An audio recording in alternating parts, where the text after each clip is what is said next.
G20 में क्यों नहीं आया भारत का सबसे भरोसेमंद यार, किनारा काट गया सरहद का गद्दार। भारत के साथ आर पार का सीन, घर में फंसा ना होता तो हमला कर देता चीन। पुतिन के ना आने पर बड़ा खुलासा, जिनपिंग के डर की वजह डिकोड। दिल्ली में एक साथ 29 देश, G20 सम्मेलन से कितना बड़ा संदेश। दुनिया का सबसे पावरफुल मंच, क्या है G20 का इतिहास। अमेरिका से बाइडेन आए, मोदी के दोस्त मैक्रो आए, जापान ब्रिटेन के पीएम आए, जर्मनी के चांसलर आए, यहां तक कि भारत के खिलाफ पाकिस्तानी एजेंडे का साथ देने वाले तुर्की के एर्दोगन भी आए। कुल मिलाकर 29 देशों की टॉप लीडरशिप दिल्ली पहुंची, लेकिन ये सब कुछ फीका रह गया, क्योंकि ना तो भारत के सबसे भरोसेमंद साथी रूस के राष्ट्रपति पुतिन ने दिल्ली में दस्तक दी, और ना ही भारत के सबसे बड़े दुश्मन चीन के राष्ट्रपति जिनपिंग ने आने की हिम्मत की। लेकिन इन दो खबरों ने दुनिया के कई सवालों का जवाब दे दिया है।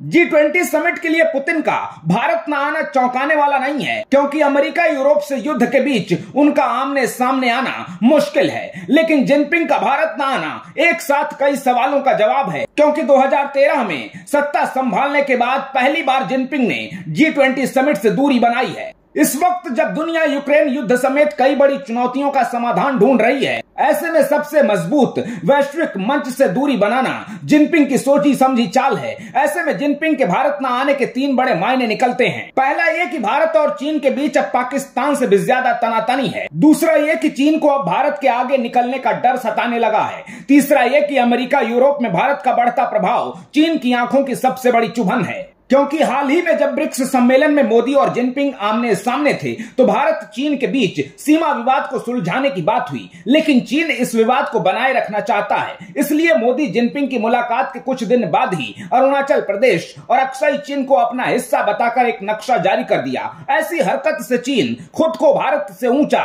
और एशिया में सबसे ज्यादा प्रभुत्व वाला देश बताने की कोशिश करता है, लेकिन वैश्विक मंच से चीन के उपजाए विवाद पर भारत को जबरदस्त समर्थन मिला है। जिनपिंग के ना आने पर बाइडेन ने कहा कि जिनपिंग का यह फैसला निराशाजनक है। दरअसल अमेरिका में इसे पश्चिमी देशों का अपमान माना जा रहा है, क्योंकि G20 में पश्चिम की प्रभावी भूमिका है। यूक्रेन युद्ध में रूस का साथ देने पर भी चीन अमेरिका यूरोप में बुरी तरह घिरा हुआ है, तो वहीं दूसरी तरफ G20 में भारत के नेतृत्व की दुनिया मुरीद हो गई है। व्हाइट हाउस ने अपने बयान में पीएम मोदी की लीडरशिप की जमकर तारीफ की। ब्रिटेन के पीएम ऋषि सुनक ने कहा, सही समय पर G20 की कमान सही देश के हाथ में है।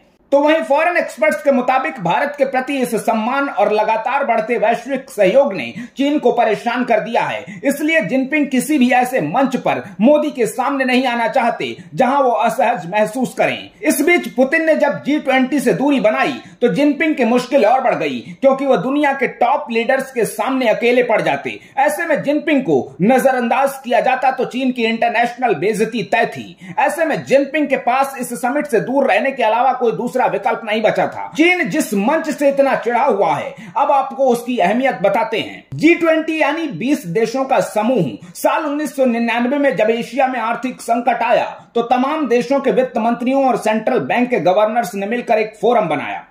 2007 में पूरी दुनिया जब आर्थिक मंदी की चपेट में आई तो वैश्विक और आर्थिक मुद्दों का मंच G20 और प्रभावी हो गया। दुनिया की टॉप लीडरशिप मिलकर आर्थिक संकट का मुकाबला करे, इसलिए G20 के लेवल को और ऊपर उठाया गया। वित्त मंत्रियों के ग्रुप को हेड ऑफ स्टेट के लेवल का बना दिया गया, यानी इस बैठक में अब तमाम देशों के राष्ट्र प्रमुख भी शामिल होंगे।